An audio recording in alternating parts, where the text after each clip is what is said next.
ಎಲ್ಲರೂ ನನ್ನನ್ನು ಹೊಡಿತಾ ರಸ್ತೆ ಮೇಲೆ ಹೇಳ್ಕೊಂಡು ಹೊರಟ್ರು. ಅವ್ರ ಎದುರುಗಡೆನೆ ಹೇಳ್ದ, ಸ್ವಾಮಿ ಇವ್ರನ್ನ ನಾನು ಫ್ಲೈಟಲ್ಲಿ ಕಳಿಸಿಬಿಡ್ತೀನಿ ಕರ್ನಾಟಕಕ್ಕೆ ಅಂತ. ನಾನು ಈಗಲೂ ಅಂದ್ಕೊಳ್ತೀನಿ, ನಾನು ಯಾಕೆ ಹಾಗೆ ಅಷ್ಟು ಹೊರಟಾಗಿದ್ದೆ, ನಾನು ಯಾಕೆ ನೊಂದ್ಕೊಳ್ಳಿಲ್ಲ. ನನ್ನ ಮಲ್ತಾಯಿ ಇನ್ನೂ ಜೀವಂತಿದ್ದಾರೆ, ಈಗಲೂ ಇದ್ದಾರೆ ಅವರು. ಮ್ಯಾನೇಜಿಂಗ್ ಡೈರೆಕ್ಟರ್ಗೆ ನಾನು ಅತ್ಯಾಪ್ತ ಆಗೋಗ್ಬಿಟ್ಟೆ. ಅದು ನನ್ನನ್ನು ಕಚ್ಚೆ ಬಿಡ್ತಿತ್ತು. ಮತ್ತೆ ಅದ್ರ ಸ್ವಭಾವನೇ ಕಚ್ಚೋದು. ಮೊದಲನೇ ದಿನ ಅಂದರೆ 46 ವರ್ಷದ ಕೆಳಗೆ ನಾನು ದುಡಿಮೆ ಪ್ರಾರಂಭ ಮಾಡಿದ್ದಾಯ್ತು. ಆಗ 10 ರೂಪಾಯಿ ದುಡಿಮೆನೂ ಆಯಿತು. ದುಡಿಮೆಯಲ್ಲಿ ನನ್ನ ಜೊತೆಗೆ ನಾನು ಇನ್ನೊಬ್ರಿಗೂ ಅವರು ಒಬ್ರು ನನ್ನ ಜೊತೆ ಊಟ ಮಾಡುವಂಗಾಯ್ತು ಅನ್ನೋದು ಈಗ ನನಗೆ ಸಂತೋಷ ಅನ್ಸುತ್ತೆ. ಆದ್ರೆ ನಂಗೆ ಅವತ್ತು ಅದು ವಿಶೇಷ ಕಂಡಿರ್ಲಿಲ್ಲ. ಅವನಿಗೆ ಹಸಿವಾಯ್ತು, ನಾನು ಊಟ ಕೊಟ್ಟೆ ಅಷ್ಟೇ, ಅದಕ್ಕಿಂತ ದೊಡ್ಡದಲ್ಲ ಅದು.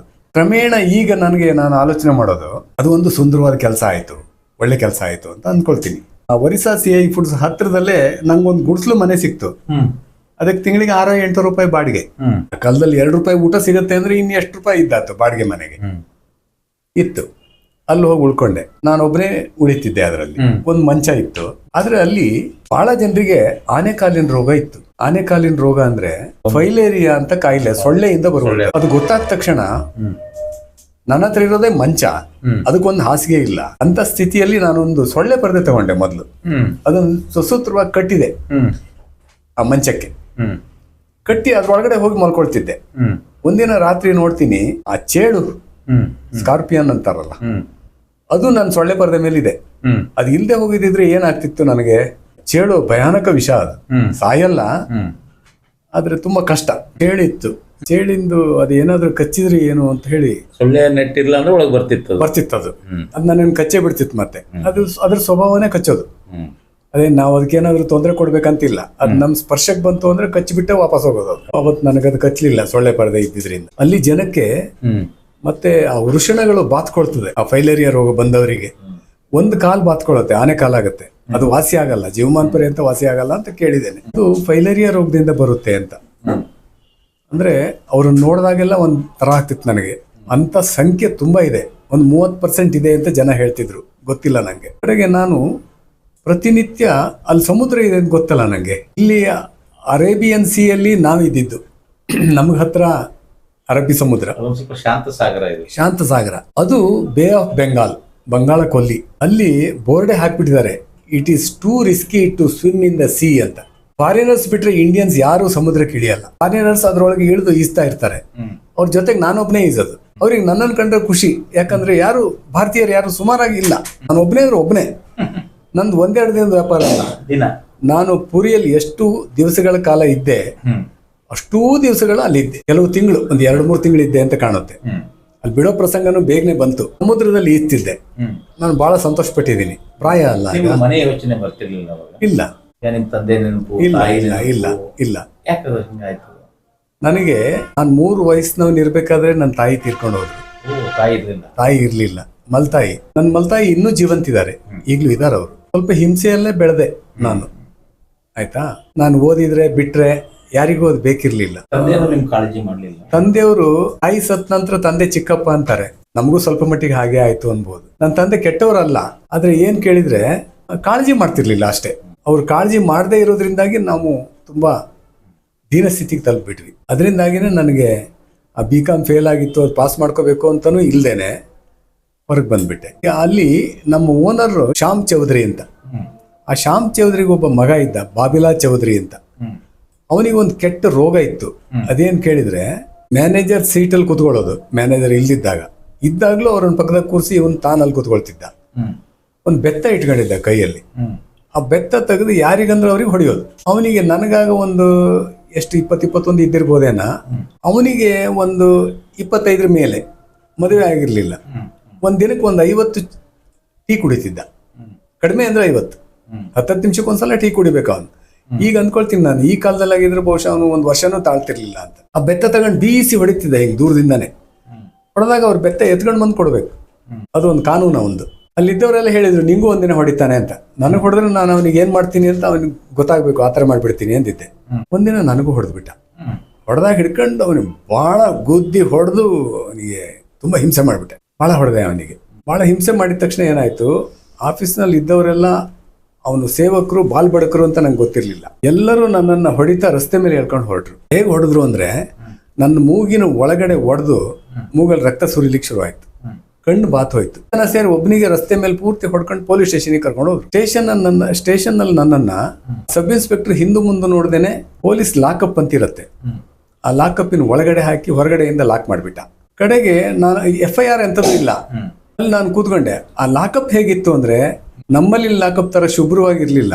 ಅಲ್ಲಿ ಉಳ್ಕೊಳ್ಳುವಂತ ಟೆಂಪ್ರರಿ ಕೈದಿಗಳಿದಾರಲ್ಲ, ಉಚ್ಚೆ ಮಾಡೋದು ಅಲ್ಲೇ, ಏನು ಬೇಸಿನ್ ವಗೇರೆ ಆ ತರದ್ದೇನು ವ್ಯವಸ್ಥೆ ಇಲ್ಲ, ನೇರ ನೆಲದ ಮೇಲೆ ಮಾಡೋದು.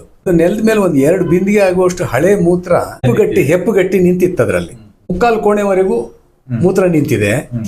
ಅದ್ರ ಪಕ್ಕದಲ್ಲಿ ಈ ಕಡೆ ಎಂತದೋ ಒಂದು ಮುತ್ತುಗದ ಎಲೆ ತರ ಇರುವಂತ ಎಲೆ ಮೇಲೆ 2 ಇಡ್ಲಿನ ಯಾರಿಗೋ ಕೈದಿ ಕೊಟ್ಟಿದ್ದಾರೆ. ಅವನು ಒಂದು ಅರ್ಧ ತಿಂದಿದ್ದಾನೆ.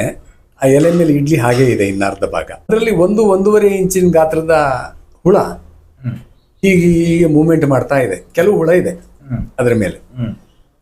ಅದರಲ್ಲಿ ನೀವು ನಂಬಲೇಬೇಕು, ರಾತ್ರಿಯಿಂದ ಬೆಳಗುವರೆಗೆ ಅಲ್ಲೇ ಇದ್ದೆ ನಾನು ಒಂದು ರಾತ್ರಿ. ಅವಾಗ ನನ್ನನ್ನು ಕರ್ಕೊಂಡು ಹೋಗಿರೋದು ಸಂಜೆ ಆಗಿತ್ತು. ಆಗ ರಾತ್ರಿ 8 ಗಂಟೆ ಹೊತ್ತಿಗೆ ಜಗನ್ನಾಥ, ಬಲಭದ್ರ, ಸುಭದ್ರ ಇವರದ್ದು ಪಲ್ಲಕ್ಕಿ ಉತ್ಸವ ಇತ್ತು ಅದೇ ದಿವಸ. ಪೊಲೀಸ್ ಠಾಣೆ ಪಕ್ಕದಲ್ಲೇ ಭಾರತ್ ಲಾಡ್ಜ್ ಪಕ್ಕದಲ್ಲೇ ಸ್ವಲ್ಪ ಮುಂದೆ ಪುರಿ ಜಗನ್ನಾಥ ಸ್ವಾಮಿ ದೇವಸ್ಥಾನ. ಆ ದೇವಸ್ಥಾನದ ಪಲ್ಲಕ್ಕಿಯಲ್ಲಿ ಜಗನ್ನಾಥ, ಬಲಭದ್ರ, ಸುಭದ್ರನ್ ಕೂರಿಸ್ಕೊಂಡು ಪಲ್ಲಕ್ಕಿ ಹೋಗ್ತಾ ಇತ್ತು. ನಾನು ಆ ಮೂತ್ರದ ಪಕ್ಕದಲ್ಲಿ ಕೂತಿದ್ದೆ.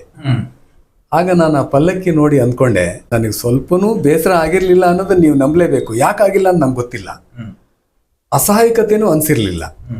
ಆದ್ರೆ ಏನ್ ಅಂದ್ಕೊಂಡೆ ಅಂದ್ರೆ, ಸ್ವಾಮಿಯನ್ನು ಪ್ರಾರ್ಥನೆ ಮಾಡ್ಕೊಂಡು, ನನಗೆ ಇಂಥದೊಂದು ಅನುಭವ ಬೇಕೇ ಇತ್ತು, ನೀವು ಅದನ್ನ ಕೊಟ್ಟಿದ್ದೀರಿ, ಅದಕ್ಕಾಗಿ ನಾನು ಧನ್ಯ ಅಂದ್ಕೊಂಡೆ. ಅಲ್ಲಿಂದನೇ ನಮಸ್ಕಾರ ಮಾಡಿದೆ. ನಾನು ಅಮಾಯಕ, ನನ್ನನ್ನು ಇಲ್ಲಿ ತಂದಿದ್ದಾರೆ ಅವೆಲ್ಲ ಏನು ಇಲ್ಲ, ನಂಗೆ ಸುಮ್ಮನೆ ಇದ್ದೆ ಅಷ್ಟೇ. ನಾನು ಈಗಲೂ ಅಂದ್ಕೊಳ್ತೀನಿ, ನಾನು ಯಾಕೆ ಹಾಗೆ ಅಷ್ಟು ಒರಟಾಗಿದ್ದೆ, ನಾನು ಯಾಕೆ ನೊಂದ್ಕೊಳ್ಳಿಲ್ಲ, ನಾನು ಯಾಕೆ ಯಾರನ್ನೂ ಶಪಿಸ್ಲಿಲ್ಲ. ಹೆಚ್ಚಿಗೆ ಕೇಳಿದ್ರೆ ನನಗೆ ಅನುಭವ ಬೇಕಿತ್ತು, ನೀವು ನನಗೆ ಕೊಟ್ರಿ, ಅದಕ್ಕಾಗಿ ನಾನು ನಿಮಗೆ ಧನ್ಯ ಅಂತ ಸ್ವಾಮಿಯನ್ನ ಪ್ರಾರ್ಥನೆ ಮಾಡ್ಕೊಂಡು ಇದು ಹೋಗ್ತಾ ಇತ್ತಲ್ಲ ಪಲ್ಲಕ್ಕಿ. ಅಂತ ಒಂದು ವಿಲಕ್ಷಣ ಸನ್ನಿವೇಶ ಒರಿಸ್ಸಾದಲ್ಲಿ ನಡೀತದೆ. ಬೆಳಗ್ಗೆ ಆಗ್ತಿದ್ದಂಗೆ ಅಲ್ಲಿ ಎಕ್ಸ್ಪೋರ್ಟ್ ಮಟೀರಿಯಲ್ ಇರೋದ್ರಿಂದ ಶ್ಯಾಮ್ ಚೌಧರಿ ಹತ್ರಕ್ಕೆ ಅದನ್ನ ಪರೀಕ್ಷೆ ಮಾಡ್ಲಿಕ್ಕೆ ಎಕ್ಸ್ಪೋರ್ಟ್ ಇನ್ಸ್ಪೆಕ್ಷನ್ ಏಜೆನ್ಸಿ ಅಂತ ಭಾರತ ಸರ್ಕಾರದ ಒಂದು ಸಂಸ್ಥೆ ಇರುತ್ತೆ. ಅದು ಒರಿಸ್ಸಾದ ಕಟಕ್ನಲ್ಲಿ ಒಂದು ಆಫೀಸು, ಪುರಿನಲ್ಲಿ ಮತ್ತೊಂದು ಆಫೀಸ್. ಇಡೀ ರಾಜ್ಯಕ್ಕೆ 2 ಆಫೀಸ್. ಕಟಕ್ ಆಫೀಸು ದೊಡ್ಡ ಆಫೀಸು, ಅಲ್ಲಿ ಅಸಿಸ್ಟೆಂಟ್ ಡೈರೆಕ್ಟರ್ ಶ್ರೀವಾಂಜಯ್ಯ ಅಂತ ಚಿಕ್ಕಮಂಗ್ಳೂರ್ನವರು. ಇಲ್ಲಿ ಪುರಿನಲ್ಲಿ ಒಬ್ಬ ಎಕ್ಸ್ಪೋರ್ಟ್ ಇನ್ಸ್ಪೆಕ್ಷನ್ ಏಜೆನ್ಸಿಯ ಒಬ್ಬ ಇನ್ಸ್ಪೆಕ್ಟರ್, ಅವರು ಪೃಥ್ವಿರಾಜ್ ಅಂತ ಕೂರ್ಗ್ನವರು ಇದ್ರು. ಅವರಿಬ್ಬರಿಗೆ ವಿಷಯ ಗೊತ್ತಾಗ್ಲಿಕ್ಕೂ ಬಂದ್ರು. ಅವ್ರು ಬರ್ತಿದ್ದಂಗೆ ಅವ್ರು ಏನ್ ಹೇಳಿದ್ರು ಇವರಿಗೆ ಅಂದ್ರೆ, ಶ್ಯಾಮ್ ಚೌಧರಿಗೆ, ನಿಂದಷ್ಟು ಮಟೀರಿಯಲ್ ಇವತ್ತು ಹೂತ್ ಹಾಕ್ಬಿಡ್ತೀವಿ ಅಂದ್ರು. ಅಲ್ಲಿ ಏನ್ ಮಾಡ್ತಾರಂದ್ರೆ, ಎಕ್ಸ್ಪೋರ್ಟ್ ಇನ್ಸ್ಪೆಕ್ಷನ್ ಏಜೆನ್ಸಿಗೆ ಒಂದು ಅನ್ಫೆಟರ್ಡ್ ಪವರ್ ಇದೆ. ಅದೇನ್ ಕೇಳಿದ್ರೆ, ಸಿಗಡಿ ಅವರು ಕ್ರೋನಲಾಜಿಕಲ್ ಟೆಸ್ಟ್, ಬ್ಯಾಕ್ಟೀರಿಯಾಲಜಿಕಲ್ ಟೆಸ್ಟ್ ಅಂತ 2 ಟೆಸ್ಟ್ ಮಾಡ್ತಾರೆ. ಆ -10 ಡಿಗ್ರಿ ಸೆಂಟಿಗ್ರೇಡ್ ನಲ್ಲಿ ಇರುವಂತ ಸಿಗಡಿ ತೆಗೆದು ಅದರಲ್ಲಿ ಒಂದು ಸ್ವಲ್ಪ ಏನಾದ್ರೂ ಅದು ಹಳತಾಗ್ತಾ ಇರುವಂತ ಲಕ್ಷಣಗಳು ಕಂಡು ಬಂದ್ರೆ ಅದನ್ನ ನೆಲದಲ್ಲಿ ಹೂತ್ ಬಿಡ್ತಾರೆ. ಮನುಷ್ಯರು ತಿನ್ಲಿಕ್ಕೂ ಬಿಡಲ್ಲ, ಪೂರ್ತಿ ನೆಲದಲ್ಲಿ ಹೂತ್ ಬಿಡ್ತಾರೆ, ಅದು ಮಣ್ಣಾಗಿ ಹೋಗ್ಬಿಡ್ಬೇಕು. ಆಗಿನ ಕಾಲದಲ್ಲೇ ಎಷ್ಟೋ ಲಕ್ಷದ ಮಾಲ್ ಅದು ಅವ್ರ ಹತ್ರ ಇರೋದು, ಕೋಟಿದಲ್ಲ, ಕೆಲವು ಲಕ್ಷದ ವಸ್ತುಗಳು ಇರ್ತಾವೆ, ಕೋಟಿಗಿಂತ ಜಾಸ್ತಿನೇ. ಅದನ್ನ ಅಷ್ಟನ್ನು ಇವತ್ತು ಹಾಗಿರೋದನ್ನ ಅಷ್ಟನ್ನು ಹೂತ್ ಬಿಡ್ತೀವಿ ಅಂತ ಹೇಳಿದ್ರು ಅವ್ರಿಬ್ರು ಬಂದು. ಅವಾಗ ಇವ್ನು ಎಲ್ಲಿವರೆಗೆ ನಡುಗ್ ಹೋದ ಅಂದ್ರೆ, ಅವ್ರ ಎದುರುಗಡೆನೆ ಹೇಳ್ದ, ಸ್ವಾಮಿ ಇವ್ರನ್ನ ನಾನು ಫ್ಲೈಟಲ್ಲಿ ಕಳಿಸ್ಬಿಡ್ತೀನಿ ಕರ್ನಾಟಕಕ್ಕೆ ಅಂತ. ನನಗೆ ಆಫರು ಕೊಟ್ಟ. ಫ್ಲೈಟ್ ನೋಡೇ ಇಲ್ಲ ನಾನು ಆ ಕಾಲದಲ್ಲಿ. ಅವಾಗ ನಾನು ಹೇಳಿದೆ, ನಾನು ಹೋಗೋ ಸ್ಥಿತಿಯಲ್ಲಿಲ್ಲ, ನಾನು ಹೋಗೋದಿಲ್ಲ, ಕರ್ನಾಟಕಕ್ಕೆ ಹೋಗೋ ಪ್ರಶ್ನೆ ಇಲ್ಲ ಅಂದ್ಬಿಟ್ಟೆ. ಅವಾಗ ನನ್ನ ಪೃಥ್ವಿರಾಜ್ ಕರ್ಕೊಂಡು ಹೋಗಿ ಪಾರಾದೀಪ್ ಮರೀನ್ ಲಿಮಿಟೆಡ್ ಅಂತ ಹೇಳಿ ಸ್ಟೇಷನ್ ಇಂದ ಹೊರಗೆ ಬಂದ್ಬಿಟ್ಟ. FIR ಇಲ್ಲ ಎಂತ ಇಲ್ಲ. ಒಂದಿನ ರಾತ್ರಿ ಆ ಮೂತ್ರದ ಒಟ್ಟಿಗೆ ಕೂತ್ಕೊಂಡಿದ್ ಬಿಟ್ರೆ ಭಯಾನಕವಾದ ಸೊಳ್ಳೆಗಳು. ಅರ್ಧ ಸೆಲ್ಲಲ್ಲಿ ಯಾರು ಇದ್ರ ಜೊತೆಗೆ? ಯಾರು ಇಲ್ಲ, ನಾನು ಒಬ್ಬನೇ. ಮತ್ತೆ ಪೊಲೀಸರೆಲ್ಲ ಅಲ್ಲಿ ಒಳಗಡೆ ನಿದ್ರೆ ಹೊಡಿತಾ ಮಾಡ್ತಾ ಇದ್ರು ಬೆಳಗ್ವರೆಗೆ. ಆಮೇಲೆ ನಾನು ಬೆಳಗ್ಗೆ ಆಗ್ತಿದ್ದಂಗೆ ನನ್ನನ್ನು ಬಿಡುಗಡೆ ಮಾಡ್ಲಾಯ್ತು. ಬಿಡುಗಡೆ ಅಂದ್ರೆ ಎಂತದ, ಸುಮ್ನೆ ಹೊರಗೆ ಕರ್ಕೊಂಡ್ಬಂದು ಹೊರಗೆ ಕಳಿಸಿದ್ರು. ಬೇರೆ ಕಡೆ ಜಾಯಿನ್ ಮಾಡ್ತಿದ್ದಂಗೆ ಪೃಥ್ವಿರಾಜ್ ನನ್ನನ್ನು ಕರ್ಕೊಂಡು ಹೋಗಿ ಪಾರಾದೀಪ್ ಮರೀನ್ ಲಿಮಿಟೆಡ್ ಅಂತ ಅವಾಗ ಸ್ಥಾಪನೆ ಆಗ್ತಾ ಇತ್ತು. ಅದು 15 ಎಕರೆ ಬೌಂಡ್ರಿ ಇರುವಂತ ಮರೀನ್ ಲಿಮಿಟೆಡ್ ಅಲ್ಲಿ ನನ್ನನ್ನು ಸೇರಿಸಿದ್ರು. ನನ್ನ ಕೆಲಸ ಏನಂದ್ರೆ, ಅವ್ರೇನ್ ತಿಳ್ಕೊಂಡ್ರು, ಡಾಕ್ಟರ್ DN ಬೆಹ್ರಾ ಅಂತ ಅದ್ರ ಮ್ಯಾನೇಜಿಂಗ್ ಡೈರೆಕ್ಟರ್. ಅದೊಂದು ಪ್ರೈವೇಟ್ ಲಿಮಿಟೆಡ್ ಕಂಪನಿ. ಅವರು ನಾನು BCom ವರೆಗೆ ಓದಿದ್ದೀನಿ ಅಂದ ಕೂಡಲೇ ನಾನು ಇಂಗ್ಲಿಷ್ ನಲ್ಲಿ ಮಾಸ್ಟರ್ ಅಂತ ತಿಳ್ಕೊಂಡ್ಬಿಟ್ರು. ಅವ್ರು ಹಾಗೆ ತಿಳ್ಕೊಂಡಿರೋದ್ರಿಂದ ನನಗೊಂದು ಕೆಲಸ ಏನ್ ಕೊಟ್ರು ಅಂದ್ರೆ, ನಾನೊಬ್ಬ ಕಾನ್ಫಿಡೆನ್ಷಿಯಲ್ ರಿಪೋರ್ಟರ್ ಮ್ಯಾನೇಜಿಂಗ್ ಡೈರೆಕ್ಟರ್. ಹಾಗಂದ್ರೆ ಏನ್ ಕೇಳಿದ್ರೆ, ಗಂಡಸರು ಹೆಂಗಸರು ಎಲ್ಲರೂ 15 ಎಕರೆ ವಿಸ್ತಾರದಲ್ಲಿ ಬೌಂಡ್ರಿ, ಅದು ಅದ್ರ ಒಳಗಡೆ ಫ್ಯಾಕ್ಟ್ರಿ, ಮೋಸ್ಟ್ ಮಾಡರ್ನ್ ಸಿಸ್ಟಮ್ನಲ್ಲಿ ಕಟ್ಟಿದ್ದಾರೆ ಅದನ್ನ. ಪೃಥ್ವಿರಾಜೇ ಹೇಳೋರು ಇದು ಒಳಗಡೆ ಬಂದ್ರೆ ಹೊರಗಡೆ ಬರ್ಲಿಕ್ಕೆ ಗೊತ್ತಾಗಲ್ಲ ಅಂತ. 1980ರಲ್ಲಿ ಡಾಕ್ಟರ್ DN ಬೆಹ್ರಾ ಹೆಂಡತಿ ಇರೋದು ಜರ್ಮನಿಯಲ್ಲಿ. ಅವ್ರಿಗೆ ಅಲ್ಲಿ ಏನೋ ವ್ಯವಸ್ಥೆ ಇದೆ ಅಂತ ಕೇಳಿದ್ದೆ. ಆಗ 80ರಲ್ಲಿ ಆಗಿರುವಂತ ಆ ಸಿಗಡಿ ಫ್ಯಾಕ್ಟರಿ ಏನಿದೆ, ಬಹುಶಃ ಅವತ್ತು ಇವತ್ತು ಕೂಡ ಇಂಡಿಯಾ ದೇಶದಲ್ಲಿ ಅದೇ ದೊಡ್ಡದು. ಯಾಕಂದ್ರೆ ಅಷ್ಟು ಮಾಡರ್ನ್ ಆಗಿ ಫುಲ್ಲಿ ಏರ್ ಕಂಡೀಷನ್ಡ್ ಅದು. ಆ ವ್ಯವಸ್ಥೆಯಲ್ಲಿ ನಾನು ಮ್ಯಾನೇಜಿಂಗ್ ಡೈರೆಕ್ಟರ್ ಒಬ್ರು, ಅಡ್ಮಿನಿಸ್ಟ್ರೇಟಿವ್ ಆಫೀಸರ್ ಒಬ್ರು, ಅವ್ರನ್ನ ಬಿಟ್ಟು ಈವನ್ ಸೆಕ್ಯೂರಿಟಿ ಆಫೀಸರ್ ಕೂಡ ನನ್ನ ಕಾನ್ಫಿಡೆನ್ಷಿಯಲ್ ರಿಪೋರ್ಟ್ ಒಳಗಡೆ ನಾನು ಬರೀಬಹುದು ಅವ್ರ ಮೇಲೆ. ಮೊದಲನೇ ದಿನ ರಿಪೋರ್ಟ್ ಬರ್ಕೊಂಡು ಹೋಗಿ ಮ್ಯಾನೇಜಿಂಗ್ ಡೈರೆಕ್ಟರ್ ಕೊಟ್ಟೆ. ಅವಾಗ ಅವರು ಅದನ್ನ ನೋಡಿ ಇಂಗ್ಲಿಷ್ ಬರೋದಿಲ್ವಾ ನಿಮ್ಗೆ ಅಂತ ಕೇಳಿದ್ರು. ತುಂಬಾ ಅವಮಾನ ಆಗೋಯ್ತು ನಂಗೆ. ಕಡೆಗೆ ನಾನು ಊರಿಗೆ ಬಂದ ತಕ್ಷಣ ಒಂದು ಘನಕಾರ್ಯ ಏನ್ ಮಾಡಿದ್ದಂದ್ರೆ ಬುಕ್ಸ್ ಅಂಗಡಿಗೆ ಹೋದೆ. ಬರೆಯ ಕಲೀಲೇಬೇಕು ಅನ್ನೋ ಹಠ. A structural approach to English, Baikunatha Upadhyaya ಅದನ್ನ ಬರೆದಿರೋದು, ಅದನ್ನ ತಗೊಂಡೆ. ಅದರಲ್ಲಿ ಏನಿತ್ತಂದ್ರೆ how to learn Oriya with the help of English. ನೀವು ನಂಬಲೇಬೇಕು, ನಾನು ಪೂರಿಗೆ ಬಂದು ಒಂದು ತಿಂಗಳಲ್ಲೆಲ್ಲ ಒರಿಯಾ ಕಲ್ತ್ಬಿಟ್ಟಿದ್ದೆ. ಒರಿಯಾದಲ್ಲಿ ಮಾತಾಡ್ತಿದ್ದೆ ಸಣ್ಣ ಸಣ್ಣಕ್ಕೆ. ಯಾಕಂದ್ರೆ ಅದನ್ನ ಬರ್ದಿಟ್ಕೊಳ್ಳೋದು, ಜೋಬಲ್ ಇಟ್ಕೊಳ್ಳೋದು, ಮಗ್ ಮಾಡೋದು, ಮತ್ತೆ ಓದೋದು, ಇಂಗ್ಲಿಷಿನ ಸಹಾಯದಿಂದ ಅರ್ಥ ಮಾಡ್ಕೊಳ್ಳೋದು, ಮತ್ತೆ ಓದೋದು, ಮತ್ತೆ ಇದೇ ಕೆಲಸ. ಟಾಂಗಾವಾಲ ಹಿಂದಿ ಸಹಜವಾಗಿ ಬಂದ್ಬಿಡ್ತು. ಮೈ ಆತಾ ಹೂँ, ಮೈ ಜಾತಾ ಹೂँ, ಓ ಕೈಸಾ ಹೇ, ಇಂಥವೆಲ್ಲ. ಆಮೇಲೆ ಇಲ್ಲಿ ಹೊಸ ಸಮಸ್ಯೆ ಬಂತಲ್ಲ, ಪಾರಾದೀಪ್ ಮರೀನ್ ಲಿಮಿಟೆಡ್ ಅಲ್ಲಿ. ಅದಿರೋದು ಭುವನೇಶ್ವರ್. ಭುವನೇಶ್ವರ್ ಒಳಗಡೆ ಘಾಟಿಕಿಯಾ ಅಂತಿದೆ, ಶ್ಯಾಂಪುರ ವಿಲೇಜ್. ಆ ಶ್ಯಾಂಪುರ ವಿಲೇಜ್ ಅಲ್ಲಿ ಮೇನ್ ರೋಡ್ ಇಂದ 2 ಕಿಲೋಮೀಟರ್ ದೂರದಲ್ಲಿ ನಮ್ಮ ಫ್ಯಾಕ್ಟ್ರಿ ಇದೆ. ಶ್ಯಾಂಪುರ ಹಳ್ಳಿಗೆ ತಾಕೊಂಡು ಅಲ್ಲಿ ಫ್ಯಾಕ್ಟ್ರಿ ಮಾಡಿದ್ದಾರೆ. ಅಲ್ಲಿ ನನಗೆ ಇಂಗ್ಲಿಷ್ ಕಲೀಲೇಬೇಕಾದ ಅನಿವಾರ್ಯತೆ ಮೊದಲನೇ ದಿನಕ್ಕೆ ಗೊತ್ತಾಯ್ತು. ಅವಾಗ ನಾನು BCom ಮಾಡಿದ್ದೀನಿ ಕೋರ್ಸ್ ಅನ್ನೋದು ಬಿಟ್ರೆ ಇಂಗ್ಲಿಷ್ ಮೀಡಿಯಂನಲ್ಲಿ ಕಲ್ತವನೇನು ಅಲ್ಲ ನಾನು. SLC ವರೆಗೆ ಕನ್ನಡ, BCom ವರೆಗೂ ನಾನು ಯಾವುದು ಕೂಡ ಕನ್ನಡದಲ್ಲಿ ಬರೀಲಿಲ್ಲ. ಇಂಗ್ಲಿಷ್ನಲ್ಲೇ ಬರೆದಿದ್ದೇನೆ.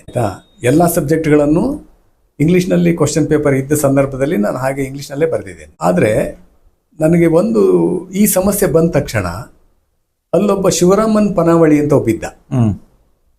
ಅವನು ಎಲೆಕ್ಟ್ರಿಕಲ್ ಗೊತ್ತಿರೋವನು. ಅವನ ಹತ್ರ ಅದೊಂದು ದ ಹೆರಾಲ್ಡ್ ರಾಬಿನ್ಸ್ ಅಂತ ಒಂದು ಬುಕ್ ಇತ್ತು, ದ ಇನ್ಹೆರಿಟರ್ಸ್ ಅಂತ ಒಂದು ಬುಕ್ ಇತ್ತು, ಹೆರಾಲ್ಡ್ ರಾಬಿನ್ಸ್ ಬರೆದಿರುವಂಥದ್ದು. ಅದನ್ನ ತಗೊಂಡು ಅದರಲ್ಲಿರೋದು ಓದಿದ್ರೆ ನನಗೆ ಅರ್ಥ ಆಗ್ತಿತ್ತು.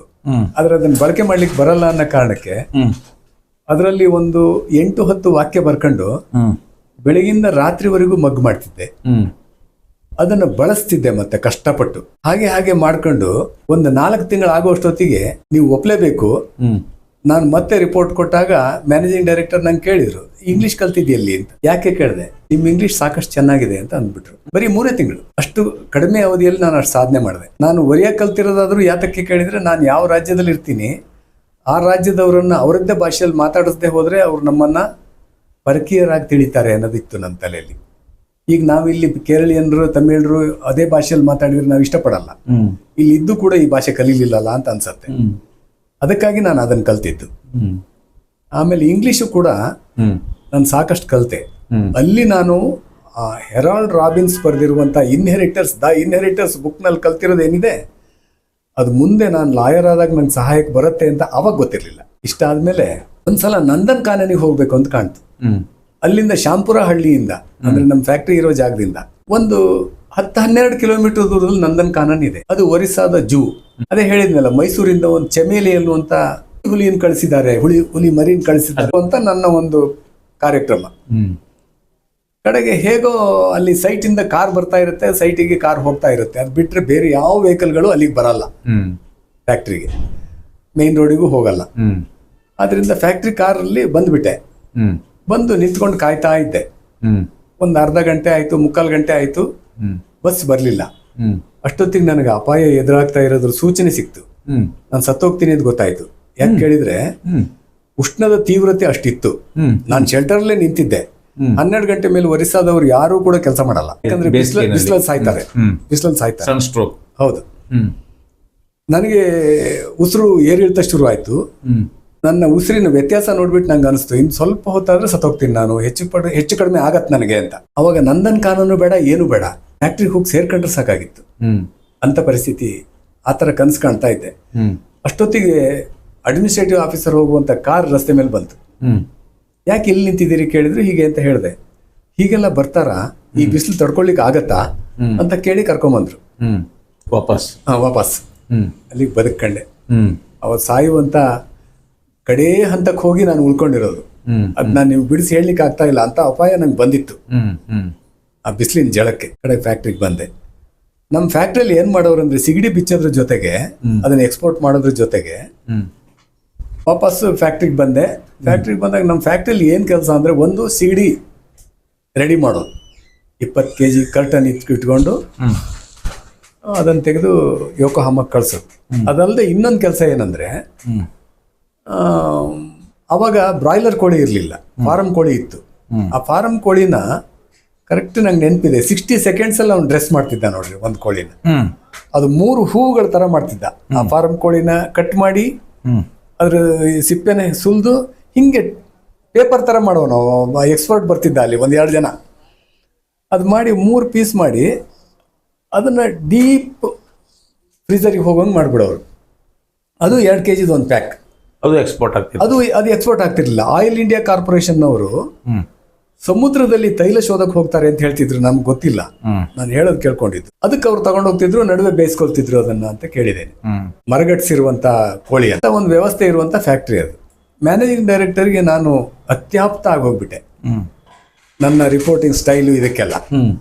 ಮತ್ತೆ ನನಗೆ ಅಲ್ಲಿ ಈ ಹೆಣ್ಮಕ್ಳು ತುಂಬಾ ಇದ್ರು, ಅಲ್ಲೇ ಉಳ್ಕೊಳ್ಳೋಂಥವ್ರು. ನನಗೂ ಅಲ್ಲೇ ರೂಮಿನ ವ್ಯವಸ್ಥೆ ಇತ್ತು, ತುಂಬಾ ಅನುಕೂಲವೂ ಇತ್ತು. ಅವರದ್ದು ನನಗೇನಾಗ್ತಿತ್ತು ಅಂದ್ರೆ, ರಾತ್ರಿ ಏನ್ ನಡೀತಾ ಇದೆ ಅದ್ ನೋಡ್ಬೇಕು ಅನಿಸ್ತು. ಯಾಕಂದ್ರೆ ನನ್ನ ರಿಪೋರ್ಟಿನ ವ್ಯಾಪ್ತಿಯಲ್ಲಿ ಅದು ಬರುತ್ತೆ. ಅದಕ್ಕೆ ರಾತ್ರಿ ಆಗ್ತಿದ್ದಂಗೆ ಒಂದು ದೊಡ್ಡ ಕಪ್ಪಲ್ಲಿ ಬೋರ್ನೋಟೆ ಕುಡಿದು ಬಿಡ್ತಿದ್ದೆ. ನಡುವೆ ಹೇಳಲೇಬೇಕಲ್ಲ, ನಡುವೆ ಎದ್ದು ನಂದು ಸ್ಪಾಟ್ ಇನ್ಸ್ಪೆಕ್ಷನ್. ಈಗ ಒಂದ್ ರೌಂಡಲ್ಲಿ, ಮೊದಲನೇ ರೌಂಡಲ್ಲಿ ಬಂದಾಗ ಹೆಣ್ಮಕ್ಳು ಎಲ್ಲಿ ಮಲಗಿರ್ತಾರೆ, ಅದ್ರಲ್ಲಿ ಒಬ್ಳು ಇಬ್ಳು ಅಲ್ಲಿ ಇರಲ್ಲ. ಮತ್ತೊಂದು ರೌಂಡಿಗೆ ಬಂದಾಗ ನಂಗೆ ಮತ್ತು ಅನುಮಾನ, ಕುತೂಹಲ ಜಾಸ್ತಿ ಆಯ್ತು. ಅವಳೆಲ್ಲಿ ಹೋದ್ಲು ಅಂತ ಹುಡ್ಕಕ್ ಶುರು ಮಾಡಿದೆ. ಅವನು ಯಾರೋ ಗಂಡಸರಲ್ಲಿ ಎಷ್ಟೋ ಜನ ಮಲಗಿರ್ತಾರೆ, ಅವನಲ್ಲೂ ಒಬ್ನು ಇಬ್ರು ಇರಲ್ಲ. ಮತ್ತು ದೃಢ ಆಯ್ತು ನಂಗೆ, ಇವ್ರು ಎಲ್ಲಿ ಹೋಗ್ತಿದ್ದಾರೆ ಏನು ಅಂತ ಒಂದು ಅಂದಾಜು ಬಂತು. ಅದನ್ನ ಪತ್ತೆ ಮಾಡ್ಲಿಕ್ಕಾಗಿ ಹೊರಟೆ. ಆ ಹೆಸರುಗಳು ಚಂದ, ವಿನೀತಾ ನಂದ, ಸಂಜುಕಾಂತ್ ಸಾಹು, ಈ ತರ ಹೆಸರು ಹೆಣ್ಮಕ್ಳದ್ದು. ಕಡೆಗೆ ನಾನು ಇದನ್ನೆಲ್ಲ ಮಾಡ್ತಾ ಇರೋದ್ರದ್ದು ವರದಿ ನನಗೆ ಗೊತ್ತಿಲ್ಲದಿದ್ದಂಗೆ ಮ್ಯಾನೇಜಿಂಗ್ ಡೈರೆಕ್ಟರ್ ಹೋಯ್ತು. ಮ್ಯಾನೇಜಿಂಗ್ ಡೈರೆಕ್ಟರ್ ತುಂಬಾ ಅವಸರದಲ್ಲಿ ಒಂದಿನ ಬಂದ್ರು. ಮಿಸ್ಟರ್ ಮಂಜುನಾಥ್, ಖಂಡಿತವಾಗಿ ನೈಟ್ ರೌಂಡ್ಸ್ ತೆಗಿಬೇಡ್ರಿ ಅಂದ್ರು. ನನ್ನ ರಿಪೋರ್ಟ್ ಅಲ್ಲಿ ಇರ್ತಿತ್ತು ನೈಟ್ ರೌಂಡ್ ಅಬ್ಸರ್ವೇಷನ್ ಅಂತ. ನೈಟ್ ರೌಂಡ್ಸ್ ತೆಗಿಬೇಡಿ ಅಂದ್ರು. ಯಾಕೆ ಸರ್ ಕೇಳಿದೆ. ಅವ್ರು ನಿಮ್ಮನ್ನು ಹೊಡೆದಾಕ್ತಾರೆ ಅಂದ್ರು. ನಮ್ಮ ಜನ ದೇ ವಿಲ್ ಹಿಟ್ ಯು ಅಂದ್ರು.